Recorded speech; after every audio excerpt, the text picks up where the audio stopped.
Bismillahirrahmanirrahim.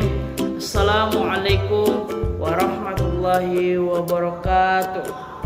Perkenalkan, nama saya Perlin Boang Manalu, jurusan Biologi Fakultas Sains dan Teknologi Universitas Negeri Sumatera Utara.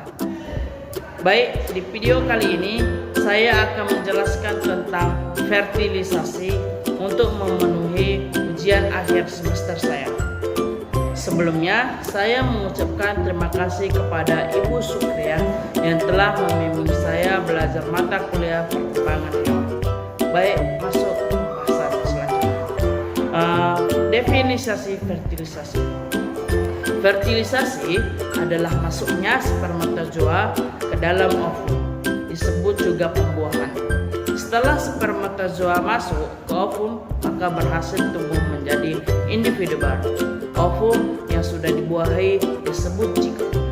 Maka oleh karena itu, fertilisasi merupakan peluburan antara inti sel telur dengan inti spermatozoa sehingga tumbuh menjadi individu baru yang disebut zigot.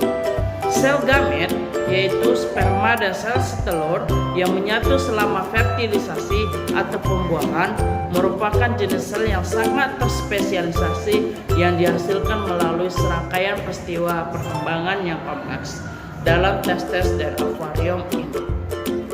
Adapun struktur sperma itu memiliki 3 bagian. Yang pertama ada kepala, yang kedua badan sperma, dan yang ketiga itu ekor. Jenis-jenis fertilisasi itu ada 2 macam.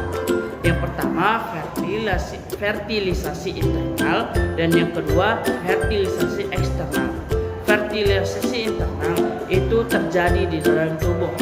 Kemudian fertilisasi eksternal itu terjadi di luar tubuh. Perjalanan gamet ke tempat pembuahan spermatozoa itu membutuhkan atau menempuh perjalanan 3 tahap. Yang pertama, tahap pertama itu dalam tahap tubuh jantan, yang kedua di luar tubuh jantan, dan yang ketiga dalam tubuh betina. Tahapan-tahapan fertilisasi itu ada beberapa.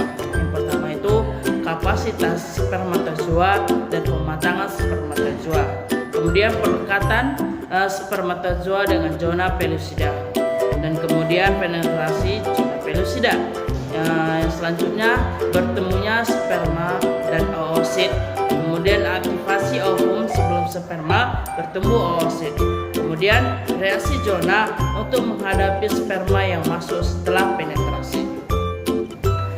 Di gambar ini menunjukkan momen terpenting babak awal sejarah manusia, yakni upaya penetrasi sel sperma menembus ke dalam dinding ovum. Sperma bergerak menuju tempat pembuahan memiliki beberapa cara. Yang pertama itu gerakan mengayuh flagellum spermatozoa. Kemudian urutan antiperistalsis, saluran kelamin betina atau disebut vagina, cervix. Saluran ini bertindak sebagai pompa penghisap. Kemudian kayuhan cilia dalam uterus dan tuba dalam cervix terjadi seleksi spermatozoa, sehingga yang baik saja disalurkan ke uterus. Menurut penelitian, spermatozoa disalurkan tidak sekaligus pula, namun dia masuk berangsur-angsur sebagian demi sebagian. Kecepatan sperma dalam tubuh betina, rata-rata perjalanan sperma itu beberapa puluh menit untuk sampai di tempat pembuahan. Contoh pada tikus, mencit, dan domba itu menempuh sekitar 15 menit. Manusia itu membutuhkan 30 menit sampai 3 jam sampai ke tubuh wanita betina. Kemudian kelinci dan ayam itu sekitar 1 jam. Bagi yang membuaya di akuarium, perjalanan spermatozoa dari infundibulum sampai ke sana memakan waktu hanya beberapa menit. Gerakan spermatozoa dari sini semata-mata oleh kegiatan mengayuh flagellum. Tapi pada beberapa hewan rongga, peritoneum juga dilapisi epitel bersedia yang dikira berfungsi untuk mengayuh spermatozoa. Ketahanan sperma dalam tubuh betina berbeda setiap jenisnya. Mamalia yang memegang rekor adalah kelelawar daerah dingin. Lama tahap hidup spermatozoa dalam saluran kelamin wanita memegang peran penting dalam perhitungan masa subur. Jauh perjalanan sperma itu, ovum bergantung pada tempat pembuahan. Itu dibagi 3 daerah. Pertama itu perjalanan lewat peritoneum, yang kedua lewat ovidu atau tuba, yang ketiga itu keluar pada tubuh. Penetrasi sperma. Oosis sekunder mengeluarkan fertilizin untuk menarik sperma agar mendekatinya. Sperma harus menembus lapis-lapisan yang mengelilingi oosis sekunder dengan cara mengeluarkan enzim hyaluronidase untuk melarutkan senyawa hyaluronid pada korona radiata, lalu mengeluarkan arosin untuk menghancurkan glikoprotein pada zona pellucida dan antifertilizin agar dapat melekat pada oosis sekunder. Proses masuknya spermatozoa ke dalam sel ovum. Itu yang pertama, terjadinya penetrasi pada saat ovum dalam tahap meiosis pertama atau disebut oosis primer, sehingga ketika ada satu sperma yang dapat masuk dalam sel telur tidak langsung membuahi, tetapi berhenti dulu sampai telur itu masak. Selanjutnya kepala sperma, badan polar 1 dan pembelahan pematangan 1 sehingga terjadi meiosis 1. Kemudian pada meiosis 1 antara ovum dan membran fertilisasi terdapat celah yang sempit dan disebut rongga perivetelin yang berisi cairan yang kemudian merembes keluar dari sel telur, sehingga sel telur sedikit susut dan berbentuk rongga perivetelin.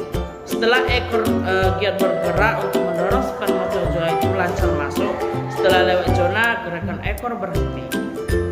Kemudian masuknya inti spermatozoa ke dalam plasma ada yang mengamati, ialah dengan ditelan oleh ovum. Ada pula karena dorongan dari spermatozoon sendiri sampai dalam plasma kromatin jadi benang-benang kromosom. Kemudian berbentuk gelembung-gelembung kecil yang meliputinya membentuk selaput pronukleus jantan. Proses di sel telur, sel-sel granulosit di bagian korteks oosis sekunder mengeluarkan senyawa tertentu agar zona pellucida tidak dapat ditembus oleh sperma yang lainnya. Penetrasi sperma akan merangsang sel telur untuk menyelesaikan proses meiosis 2 yang menghasilkan 3 badan polar dan 1 ovum atau disebut inti oosis sekunder. Setelah penetrasi, sperma memasuki oosis sekunder, inti atau nukleus pada kepala sperma akan membesar dan ekor sperma akan berdegenerasi.